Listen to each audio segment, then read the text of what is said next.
Hi guys, ഞാൻ ഹർഷ. വിഷുക്കാലം എത്തി. പൂവണിഞ്ഞ കണിക്കൊന്നയും കണ്ടോ? വിഷുക്കാലത്തെ താരമാണ് കണിക്കൊന്ന. മറ്റെല്ലാം ഉണ്ടെങ്കിലും കൊന്നപ്പൂവില്ലെങ്കിൽ മലയാളിക്ക് കണി പൂർത്തിയാവില്ല.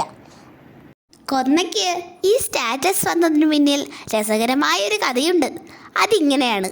ത്രേതായുഗത്തിൽ ശ്രീരാമസ്വാമി സീതാന്വേഷണത്തിന് പോയപ്പോൾ യാത്രാമധ്യേ സുഗ്രീവനുമായി സഖ്യം ചെയ്ത് ബാലിയെ ഒളിയം പെയ്ത് കൊന്നത് ഒരു മരത്തിൻ്റെ പിന്നിൽ മറിഞ്ഞു നിന്നാണെന്ന് കേട്ടിട്ടില്ലേ? അത് കൊന്നമരമായിരുന്നു. അന്ന് മുതൽ ഈ മരം കാണുമ്പോൾ എല്ലാവരും ബാലിയെ കൊന്ന മരം എന്ന് പറയാൻ തുടങ്ങി. അത് പിന്നീട് കൊന്ന മരമായി മാറി.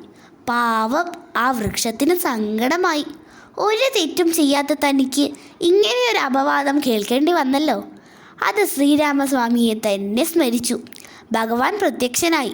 മരം സങ്കടത്തോടെ ചോദിച്ചു, ഭഗവാനേ, എൻ്റെ പിന്നിൽ മറിഞ്ഞു നിന്ന് ബാലിയെ വധിച്ചത് അങ്ങല്ലേ?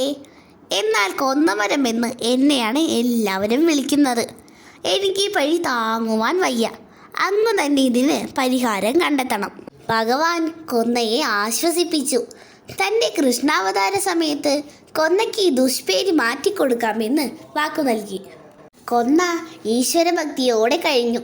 ശ്രീകൃഷ്ണ ഭഗവാൻ വാണരുളുന്ന ഗുരുവായൂരിൽ ഉണ്ണിക്കണ്ണൻ്റെ ദർശനം പല ഭക്തന്മാർക്കും ഉണ്ടായി. കണ്ണനെ തൻ്റെ കളിക്കൂട്ടുകാരനായി കണ്ട ഒരു ഉണ്ണിയുണ്ടായിരുന്നു. ആ ബാലൻ വിളിച്ചാൽ കണ്ണൻ കൂടെ ചെല്ലും.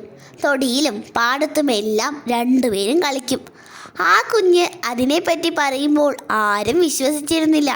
ഒരു ദിവസം അതിമനോഹരമായൊരു സ്വർണ്ണമാല ഒരു ഭക്തൻ ഭഗവാന് സമർപ്പിച്ചു. അന്ന് ആ മാലയും ഇട്ടുകൊണ്ടാണ് കണ്ണൻ തൻ്റെ കൂട്ടുകാരനെ കാണുവാൻ പോയത്. കണ്ണൻ്റെ മാല കണ്ടപ്പോൾ ആ ബാലന് അതൊന്ന് അണിയാൻ മോഹം തോന്നി. കണ്ണൻ അത് ചങ്ങാതിക്ക് സമ്മാനം നൽകി. വൈകിട്ട് ശ്രീകോവിൽ തുറന്നപ്പോൾ മാല കാണാതെ അന്വേഷണമായി. ആ സമയം കുഞ്ഞിൻ്റെ കയ്യിൽ വിലപിടിപ്പുള്ള സ്വർണ്ണാഭരണം കണ്ട മാതാപിതാക്കൾ അവൻ പറഞ്ഞതൊന്നും വിശ്വസിച്ചില്ല. അവനെ കൂട്ടി ക്ഷേത്രത്തിലേക്ക് വന്നു.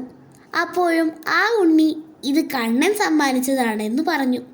ആരും അത് വിശ്വസിച്ചില്ല. കുട്ടി മോഷ്ടിച്ചതാണ് എന്ന് കരുതി അവനെ ശിക്ഷിക്കാൻ തുടങ്ങി.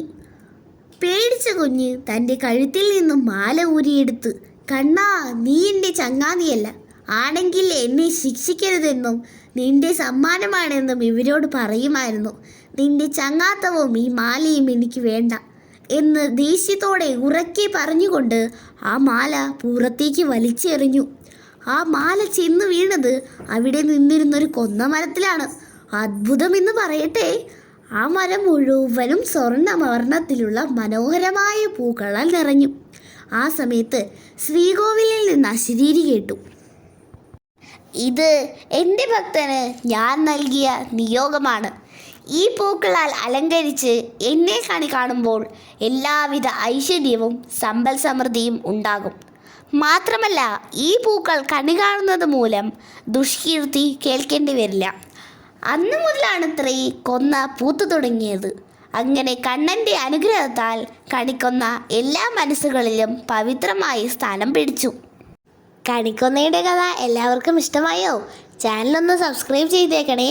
ഇനിയൊരു വീഡിയോവുമായി വീണ്ടും കാണാം. ടാറ്റ ഗൈസ്.